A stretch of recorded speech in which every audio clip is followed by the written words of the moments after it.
एक और बड़ी खबर सामने आ रही है, जहां पर कल दिल्ली में मुख्यमंत्री उमर अब्दुल्ला गए थे और इंडिया ब्लॉक की मीटिंग थी, लेकिन उमर अब्दुल्ला की उम्मीदों पर इंडिया ब्लॉक ने पानी फेरा है। इंडिया ब्लॉक की अहम बैठक में नहीं उठा स्टेटहुड का मुद्दा।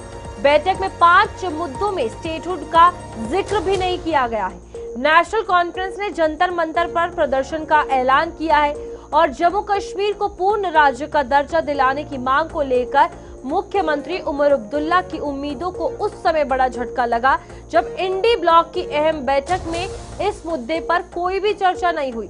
बैठक में जिन 5 प्रमुख मुद्दों को लेकर रणनीति बनाई गई, उनमें जम्मू कश्मीर के स्टेटहुड की बहाली का उल्लेख तक नहीं किया गया। इससे नेशनल कॉन्फ्रेंस की नाराजगी सामने आई है। पार्टी का मानना है कि जम्मू कश्मीर को राज्य का दर्जा लौटाना लोकतांत्रिक अधिकारों और जन भावनाओं से जुड़े महत्वपूर्ण विषय है। इस मुद्दे को लेकर नेशनल कॉन्फ्रेंस ने दिल्ली के जंतर मंतर पर प्रदर्शन करने का ऐलान किया है। पार्टी नेताओं का कहना है कि वे राज्य के अधिकारों की बहाली के लिए अपना संघर्ष जारी रखेंगे और उम्मीद थी कि इस पर कुछ चर्चा होगी, लेकिन स्टेटहुड का तो नाम भी इंडिया ब्लॉक की तरफ से नहीं लिया गया है। हमारे साथ वरिष्ठ पत्रकार विनोद कुमार जुड़ चुके हैं। विनोद जी, कल हम इस मीटिंग पर नजर बनाए हुए थे और आज चर्चा ये है कि मुख्यमंत्री जो सोच के गए वो तो हुआ नहीं। स्टेटहुड की लड़ाई यहाँ लड़ते लड़ते वहां पर सोच रहे थे कि बात होगी, उधर पे तो कहीं ना कहीं इस पर ध्यान भी नहीं दिया गया। रूपाली, जम्मू कश्मीर प्रत्येक व्यक्ति चाहता है कि स्टेटहुड मिले, इसमें कोई दो राय नहीं है। क्योंकि एक फुल फ्लैश स्टेट से आप उसको यूटी बना देते हो तो बहुत सारे कंसर्न जो है वो उठते हैं और यही बात सभी चाहते हैं। लेकिन अगर आप नहीं, मैं एनसी की बात कर रहा हूँ, आपने दाचीगाम जाकर के सभी विधायकों सभी एमपीज को लेकर के वहाँ पे मीटिंग की। मीटिंग के बाद ये डिसाइड किया कि आप मानसून सत्र के पहले दिन जंतर मंतर में मौन प्रदर्शन करेंगे। क्या आप अपने इंडिया ब्लॉक के घटक दलों को कॉन्फिडेंस में नहीं ले सकते थे?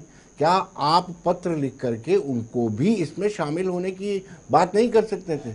दूसरी बड़ी बात, कल जब इंडिया ब्लॉक की मीटिंग हुई उसमें जो प्रमुख 5 मुद्दे आए हैं उनमें इसका जिक्र नहीं है कि नेशनल कॉन्फ्रेंस चाहती है कि स्टेटहुड मिले। हालांकि जो अलग से कांग्रेस की मीटिंग हुई है, जो 5 लोगों को कांग्रेस ने बुलाया था और केसी वेणुगोपाल जो जनरल सेक्रेटरी है, नेशनल जनरल सेक्रेटरी कांग्रेस, उन्होंने कहा है कि आप स्टेटहुड का इशू उठाएं, लेकिन इंडिया ब्लॉक की मीटिंग में नहीं उठाया जाना ये कहीं ना कहीं सेटबैक है नेशनल कॉन्फ्रेंस को। इस पर पुनर्विचार करने की जरूरत है। अब ये माने कि दाचीगाम में जो मीटिंग हुई नेशनल कॉन्फ्रेंस की तरफ से, कांग्रेस का एक भी जो शख्स है वहां पर मौजूद नहीं था, एक भी चेहरा जो है वो नहीं बुलाया गया था। अब ये माने कि कल जो मीटिंग हुई है उसमें कहीं ना कहीं उसके भी रिएक्शन सामने आए हैं, या उसका जो रिजल्ट है कि मीटिंग में वहां पर कांग्रेस को ना बुलाना, यहाँ पर आप अपने मुद्दे को लेकर बातचीत का सोच रहे हैं पर यहाँ पर बातचीत नहीं हुई। मैं कह रहा हूँ कि ऐसा कंसेंसस बनना चाहिए था और मुझे लगता है कि नेशनल कॉन्फ्रेंस के एंड पे तो गलती है ही है, फिर इंडिया ब्लॉक के एंड पर भी गलती है। नेशनल कॉन्फ्रेंस यानी उमर अब्दुल्ला अगर उस इंडिया ब्लॉक की मीटिंग में गए थे, उनको ये इशू टेकअप करना चाहिए था कि भाई सबसे ज़्यादा ज़रूरत इस वक्त जम्मू कश्मीर की ये है कि उनको स्टेटहुड का दर्जा दिया जाए। वैसे कहते हैं कि हमें काम करने नहीं दिया जा रहा है, अगर स्टेटहुड का दर्जा मिलता तो फुल फ्लैज स्टेट होती, आप और भी मंत्री बना सकते थे, लेकिन ऐसी बात नहीं की है। और मुझे भी लगता है कि ये कॉस्मेटिक सा ही होगा। जो जंतर मंतर ने इन्होंने मौन प्रदर्शन करना है वो भी फॉर्मेलिटीज ही होगी, इसी तनख्वाह पे ये काम करेंगे। और यहाँ पर विनोद जी, एक सवाल ये है कि क्या अगर बात करें स्टेटहुड को लेकर, एक तरफ अब कहते हैं कि नेशनल कॉन्फ्रेंस की तरफ से ये बात सामने आ रही है कि अगर चुनाव होते हैं उससे पहले स्टेटहुड मिलना बहुत ज़्यादा ज़रूरी है, जो हम लगातार बात करते हैं कि केंद्र सरकार की तरफ से कह रहे हैं कि जब सही टाइम होगा तब दिया जाएगा। क्या अब इंडी ब्लॉक इस राष्ट्र मुद्दे, मतलब जो पहले एक बड़ा इशू बनाया गया था, लगातार हमने देखा कि कई जगहों पर रैली हुई, देश के अलग अलग कोनों में हुई, जम्मू कश्मीर और स्टेटहुड साथ में आया, लेकिन अब उससे पीछे हटते हुए नजर आ रही है इंडिया ब्लॉक। देखिए, कहीं ना कहीं जिस तरीके से ये मुहिम चलनी चाहिए थी वो चल नहीं पाई है स्टेटहुड को लेकर के। मुझे लगता है कि ये जो रीजनल पॉलिटिकल पार्टीज हैं, जो हेल्म ऑफ द अफेयर पे जिनकी सरकार है नेशनल कॉन्फ्रेंस, उनको भी पता है कि इतनी जल्दी स्टेटहुड शायद नहीं मिलने वाला है। अगर उनको ऐसा होता कि हम दबाव बना लेंगे तो स्टेटहुड केंद्र दे देगी, ऐसा नहीं है। अभी केंद्र को लगता है कि और भी जो ऐसी विचारधारा वाले लोग हैं उनकी सफाई करने की ज़रूरत है। तो मुझे लगता है कि इसलिए शायद स्टेटहुड में देरी की जा रही है। लेकिन बीजेपी की बात करें, लीडर ऑफ अपोजिशन कहते हैं कि नेशनल कॉन्फ्रेंस का एजेंडा ही नहीं है स्टेटहुड, स्टेटहुड एजेंडा तो है बीजेपी का। वो बार बार कहते हैं कि एनसी की कोई मंशा नहीं है कि जम्मू कश्मीर को राज्य का दर्जा मिले, सिर्फ और सिर्फ फॉर्मेलिटीज़ कर रहे हैं।